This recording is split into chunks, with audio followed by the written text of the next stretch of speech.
All right, guys, so this is the conundrum that we have right here. Okay, so right here where this marker is on the right side, that is where we have a radio relay point set up, especially in this mountainous terrain. As you can see right here, this is the highest point of elevation around. You have to have a manual radio relay point guarded by troops at all times. Unless you are super low on men, I will die on that hill. However, over here, as you can see, the closest water source is down through the LDA all the way down to this river right here. And that is where you're going to have to get your water unless it's raining or something like that. So that's the conundrum that we are trying to solve right now, is simply how can we get that water without moving? Is there any way to get that water without moving? We're over here, like I said, on the right, and the river's down there on the left. We have an LDA or a roadway in between us. The simple fact is, you're going to have to move down there and get it. This is what we're trying to solve. Is there any possible way to just not have to rely on water sources and get it from the air? I know that sounds schizo, but this is the conundrum. You have to have somebody on the radio. You have to have somebody pulling security and helping the dude on the radio. But you also have to have water to live.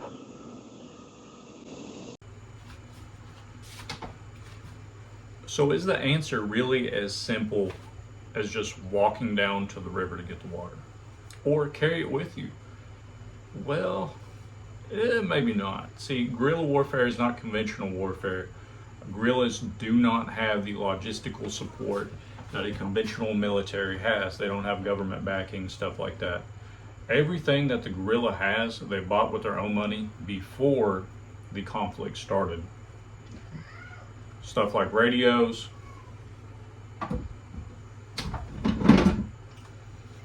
pistols and rifles. This is something that I have now for potential conflict in the future, prepping for something along the lines of foreign invasion. However, if this weapon goes down, it is on me and the stuff that I have beforehand to be able to fix it. Both knowledge, because the internet's probably gone, and equipment and extra parts. But how does this tie into water? See, water, you can't live without water. You get dehydrated, your tactical prowess, everything just starts going down. Your mental clarity, your fatigue level goes up, your mental clarity goes down. I mean, everything, it's not good. Especially if it's hot and you're sweating and you're doing a lot of activity. If you're hiking in the mountains of Appalachia, for instance, or the jungles of Vietnam, especially in the spring and summertime, not only the heat and humidity are getting to you, but steep terrain, up and down hills, 500 meters up, 600 meters down, 800 meters up, down, and elevation change. Whew, guys, it is literally no joke. It can slow you down to about 45-minute mile pace just trying to get through the briar patch and the lower foliage on the ground, as well as the steep terrain, and that's nonstop, no rest. That's what the Army TM manuals say or said about Vietnam. If you go and you study that era, you're not expected to move fast in the jungle, because even a snail's pace is considered fast unless you are on like a hiking trail or a ATV trail or something of that sort, an LDA or a linear danger area. So what we're trying to solve here is, and with other, I also want to hit off real quick, the radio relay point is just an example. It could be a fob, it could be anything, it could be you're running on the front and you just want to stage up right there for the night. Whatever it is, it doesn't necessarily have to be a radio relay point. That's just the easiest way to explain this concept and what we're just talking about. I've yet to actually do the research and figure this out. However, I hope to in the future, because I have months ahead of my upload schedule to figure this out for you guys. Simple fact is, you can't carry 30 pounds of water. I looked it up, and the average hiker needs about half a liter to a liter of water per hour of hiking, and that's with 75-degree temp average. So you see, you can't carry, let's say a liter weighs 2.2 pounds. So 2 liters is 4.4 pounds, which doesn't sound like a lot, but that's going to sustain you roughly 2.5 hours of hiking. Now let's say you need another liter for cooking, and then another liter just to sustain yourself. It adds up. It adds up. Essentially, for a 3-day excursion, a single person needs roughly 12 liters of water. That is roughly 27.3-ish pounds. That's right off the top of my head. It's 27 point something pounds of water. That's just water. That's not including your ruck, your weapon, your ammo, your kit, LBE, taps panel, whatever you're running. It starts to add up really quick and really fast, especially in the jungle and the mountains when ounces equal pounds and pounds equal pain. Even going 3 miles is a trek. Even hiking 3 miles on foot in this kind of terrain is a trek. So just keep that in mind. If you've never done it before, I already know some people are probably going to be commenting, it's not that bad, it's not that bad. No, it really is that bad. I have some operational videos like Operation Phantom Ember. I think that shows the best example of the kind of terrain that I'll be hiking in and doing these FTXs and longer missions in. If you want to, just skip like midway, and then you'll see us trying to scale a literal hill that's like this. And the way that we're able to get up the hill is grabbing onto the bases of small trees and tree roots and stuff to climb with all our equipment on. It's not good. It's not easy. And you add almost 30 pounds of water on your back because there's no streams, there's no way to get water up on a hill, up on a mountain or a ridge line. It's not fun.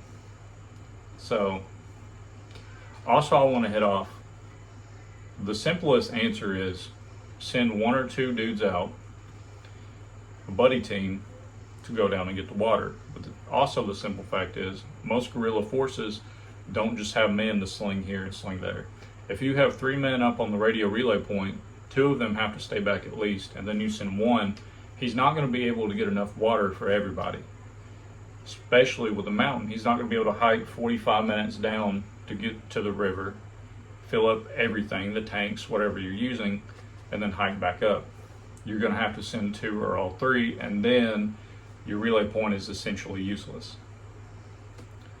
It is a conundrum, and that's what I'm going to try to figure out. So, all right, guys, so back to the drawing board. This is another point on an even steeper hill in the area. Called it a hill, it's really a mountain. So right down here is the same water source in this area. Right there is the big river opening, but it continues down. So roughly there is the closest that you can get right at the fork. Looks like the river follows right through here, and then there's a fork of a LDA or a road right there.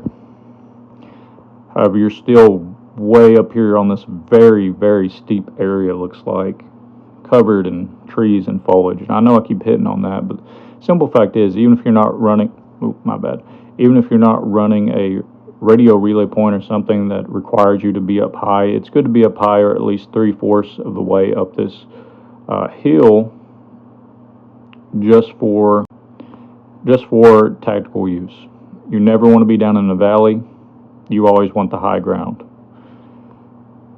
In Star Wars, I mean, that's a Star Wars reference, but not really. I mean, literally, you always want to be on the high ground. You don't want to be necessarily at the very top of something like this because you can get skyline, but with the trees, you can kind of hide yourself better. Typically, you want to be 3/4 up the way on a hill, whether you're firing from a mortar position or whatever. That's typically where you want to sleep. You never want to sleep down in a valley because down in a valley will get you killed. You sleep, let's say, right here in between the 2 forks. That is a terrible idea, but even if you sleep, unless you're planning an ambush or something, even if you sleep about halfway up the hill, that's probably still a bad idea. You're probably still close to the road, and it's not good. If you have 2 snipers up on the point where this point is up here, if you had 2 snipers up there and they somehow could look over this ridge, and then you're gone. So not only snipers, but if they can fix your position with artillery, you're also gone. That's just something to keep in mind. Now, with the dense jungle, there's too many things that could go wrong and too many things that could go right with these scenarios. It's just typically military doctrine. You're supposed to be 3/4 of the way up the hill.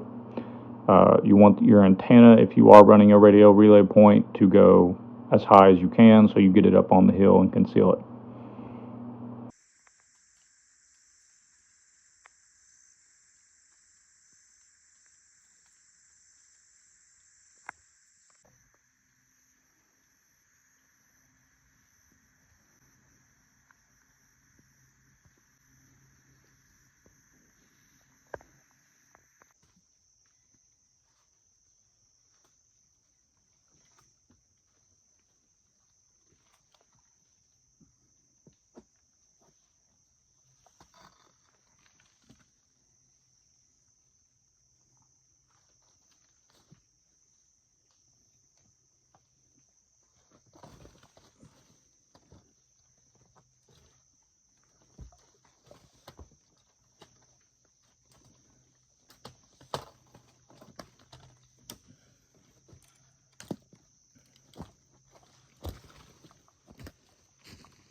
All right, ladies and gentlemen, so we are up here, up on the mountain. After some intense research, one of the things I did come across that did make a lot of sense, even though it might not be the best thing for a, oh crap, it happened, I'm not prepared scenario. If you do take time to prep beforehand, this seems to be the absolute best way to counteract our problem, our issue that we've been having throughout this video.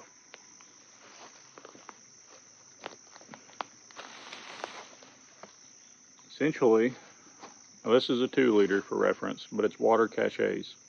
We're having buried water or hidden water out in points to where you could expect conflict in the future. Obviously, during war, probably not good to just send somebody with minimal kit and equipment to go bury some water, but a year beforehand might be good to go plant some water somewhere, and you want to strategically plant it in places that are hard to get to. I am right now, I'm at least 200 meters above everything else aside from this cliff behind me, but if it weren't for the trees, I could see probably 3 counties that way and probably 4 counties that way. This is the highest point around my area.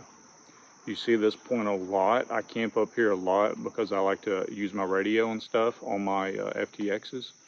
And one thing that I have found is carrying a quart of water in my kit, all my equipment, all my camping gear, sustainment gear, and then also carrying typically a gallon of water because there is no streams. All the streams are down at the bottom and the valleys on either side. Carrying all that water, like a gallon of water, plus probably roughly 2 quarts of water after that, that's a lot of weight to be hiking up and literally kind of rock climbing up these hills on the ridge lines. So having water, pre-storing it, one, it negates how much I need to carry if I'm doing a long-term mission up this hill. It's gonna just save me in general, and I'm not gonna have to stop to huff and puff every quarter mile or so. What this is gonna do, this is gonna allot me the ability to be more on my toes when conflict arises, because I already have it. Now, yes, this is a 2-liter. I brought 2 of these up here with me, but having a gallon, a 5-gallon jug, whatever you can manage to put in that area where you expect to be in it, so to speak, in conflict, however much you can get there and conceal it, however much you can reliably conceal is how much you want to put there, and how much, keep in mind, like here, this was a hike and a half, right?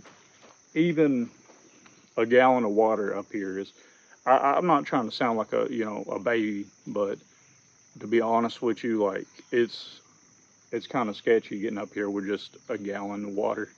I got a little over a gallon. I think 6 liters equals roughly a gallon and a half of water. So we're about to conceal it up here. So this, I'm making sure that this water is sealed really tight. I'm going to put some kind of tamper seal on it, like even something simple as tape, or you get a marker, mark it, and then put tape over it, or chalk or something like that, just in case you don't know who's messing with your stuff. Now, if you own a ton of land, this ain't nothing legal advice, by the way, but if you own a ton of land, then you shouldn't have to worry about it. I would still do it, but especially if you're on public land or national forest. I don't know the legalities of storing water. I didn't tell you to, but you know, if you're just trying to store water, I would definitely add some kind of tamper seal and make sure this is cranked down all the way. Also, keep in mind, you want to keep it out of direct sunlight and you want to keep it as cool as possible. You don't necessarily want it to freeze, but you don't typically want to get it above room temp for like 70 degrees. That's when the plastic from these bottles can really start to absorb in the water, and then it can cause nasty things. I'm not too worried about that. I'm not going to have these here long. Like I said, I go camping up here a lot, and this is simply to get water up here. So when I'm doing my FTXs and stuff, I mean, this is going to be consumed guaranteed within 6 months.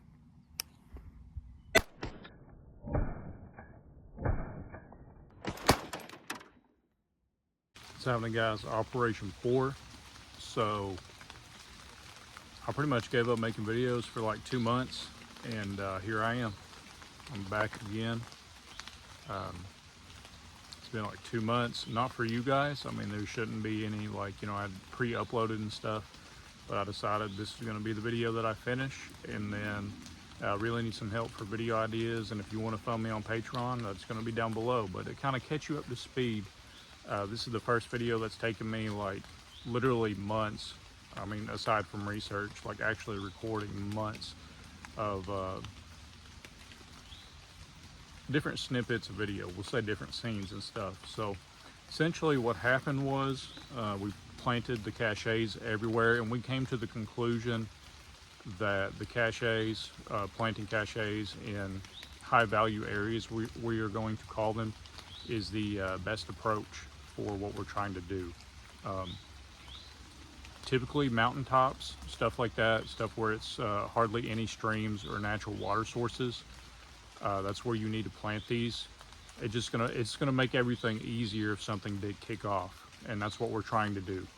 You can't do everything that a conventional forest can, as we hit off earlier in the video, because of logistical support. You're not gonna have a big water buffalo, a big 10,000 or a 50,000 gallon tank of water being pulled by an armored vehicle everywhere you go. No, you're probably gonna be fighting in the bush, through the bush, relying on the land and what the land gives you to do your missions and execute them well, and take out the targets, the logistics, the supply chains and stuff like that that you need to take out to win your guerrilla cause. So that's pretty much it. I'm just trying to wrap that up. I'm going to showcase some things that might help as well. The Life Straw and then the Sawyer Mini, which I actually kind of fell in love with recently. On this little hiatus, I've been staying in the woods. I started weightlifting again, but I've also been, you know, just staying in the woods for like 2 or 3 days, as much as I possibly can. I've been going out in the bush, and I've just been spending as much time as possible out in the wilderness, hunting. The hunting season's kicked off, so I've been hunting and everything. Yeah, so I know for you guys, there wasn't really a break. I'm recording this in September.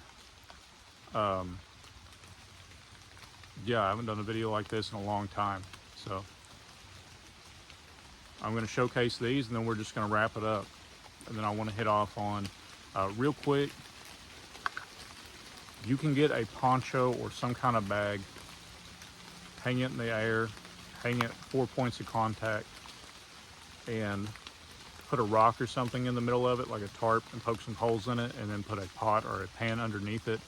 And as long as it is raining, or it's the wet season, as long as it is raining, you will collect a decent amount of water. But the problem is, how many of those can you make and effectively conceal, especially if you're running, like we mentioned earlier, a radio relay point or something of that nature? how much of that can you effectively conceal? And then once you conceal it and add vegetation to the sides of it and possibly even the top, how much water are you actually getting? Is it going to be enough to sustain you? I was going to do a whole segment on that, but I really thought about it. It's probably not the best way to do it, but it is a way to do it. You get a poncho or something and point here, point here, point here, point here.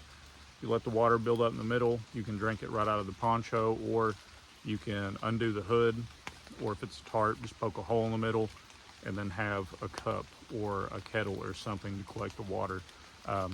Something you could do is get a big 50-gallon rain barrel, or a very big container, camo paint it, whatever you want to do, conceal it, and then have that pre-set up in different areas if you own a bunch of land, because that's definitely a lot harder to effectively conceal on public land or national forests, rather than some 2 liters or a gallon of water that you buried prior. So that would be a good way to solve this issue. Every time it rains, if you live in a place where it rains a lot, have a tarp, poke a hole in the middle of it, and then have a big rain barrel under it. I mean, you could make sure everything's camo, and maybe you couldn't see it from a distance. You could put it in a very specific area that's very hard to get to, and utilize that as your main source. That is definitely not a bad idea. Just make sure you have iodine or another purification system, whether it be pills or whatever, life straw, whatever. I would not drink that water straight from that, especially if it's been sitting for 6 months to a year. Generally, you want to change the water out of all your cachets or whatever, whether it's plastic container or what. Yes, technically water is good indefinitely, but especially if it's an open container like that, you're going to get algae and bacteria and all kinds of nasty crud in it. So you want some kind of filtration system, whether you just want to boil it, whatever you want to do. So I'm gonna showcase these. I'm gonna keep an eye out, just mid-hunt. We're mid-hunt right now. Crow season is in, coyotes always in, groundhogs always in, squirrels in. This is the first day of deer archery season, so I'm trying not to disturb too many people out here. Hopefully nobody's within earshot. Hopefully I walked far enough. So, yeah.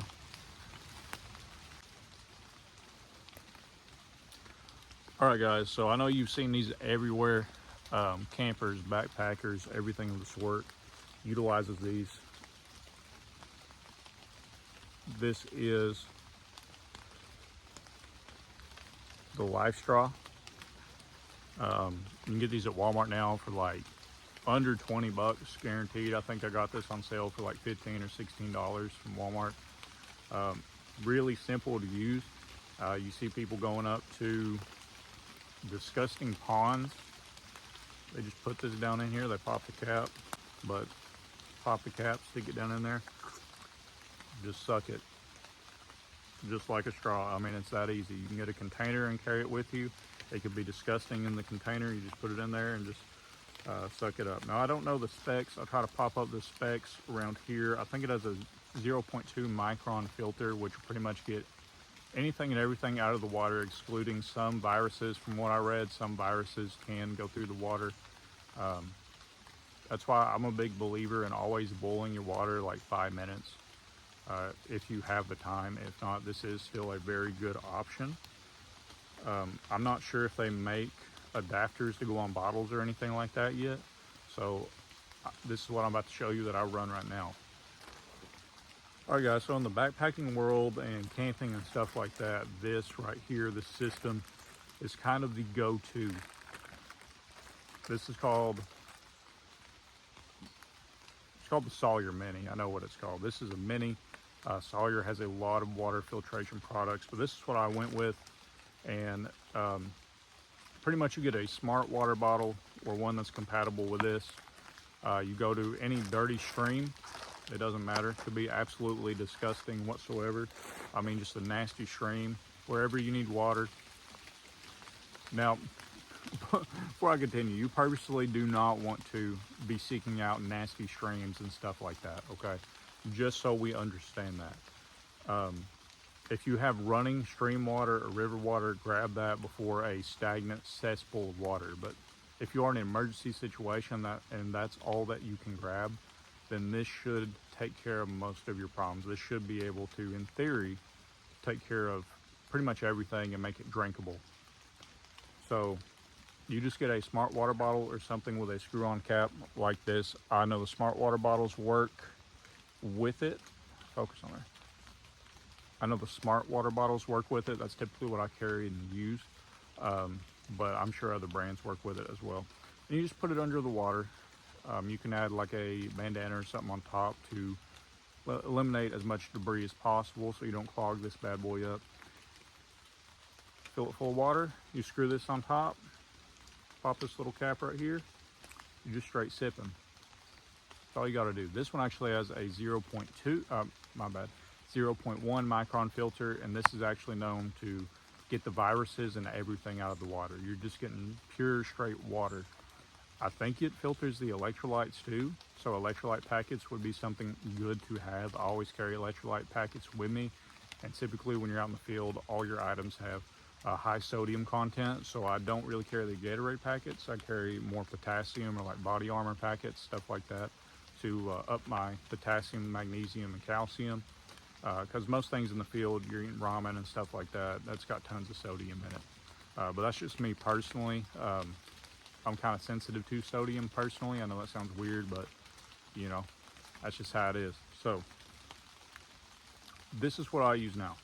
This is so convenient. You just get a smart water bottle, and then whenever you need to get some water, but you don't have access to clean water, but you have pools of, you know, mud holes and stuff like that, fill your water bottle up, screw this on top, and just start going at it. I mean, it's not that hard. It even comes with a cleaner. Always carry the cleaner with you.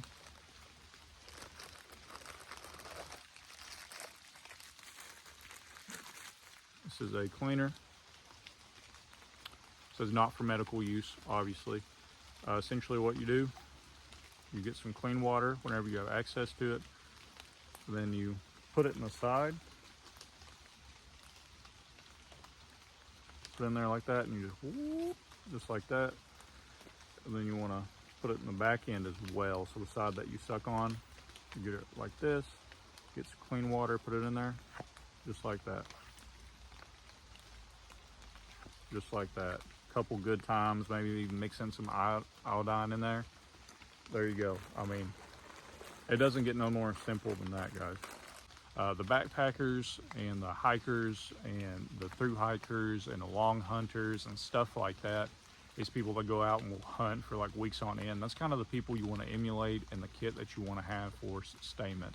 I'm doing a lot of sustainment stuff right now, and I'm pushing that because until I really started doing it on my own without the logistical support of the military. So, you know, once I got out of the military and I'm actually starting to spend days, 2-3 days out in the field, if not a week, if I can, out in the field, I'm learning more and more.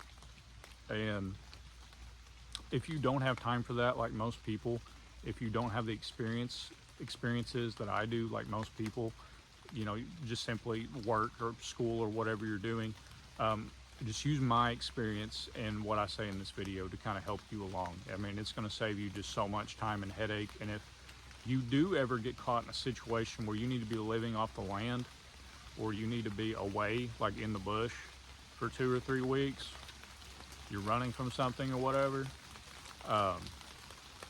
don't break no laws, but you're running for something or whatever, then I mean, use my experience to help you along. If guerrilla war ever does break out, use these experiences to help you. Because if you don't, you're going to be tired, you're going to be hungry, you're going to be sleep deprived, and you're either going to kill yourself or you're going to get killed because you can't fight that complacency demon. You're going to be napping on watch and stuff like that. This whole channel is about guerrilla war, unless I'm doing something personal. But anyways, au revoir. A bientôt. God bless you. See you next time on the mountain.